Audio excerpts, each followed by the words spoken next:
ពេលផឹកសុរាយមេរ័យផ្លាស់ប្ដូរនិស័យនៃអាត្មា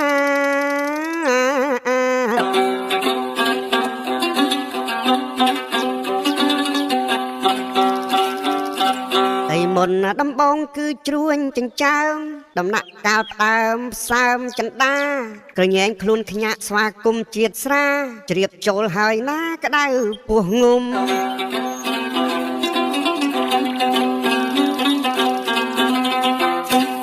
ពីហៅថា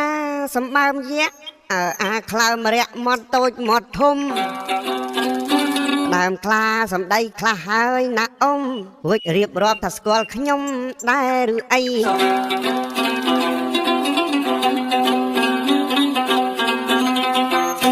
ទី3អរៈធំចំខ្លាំងអី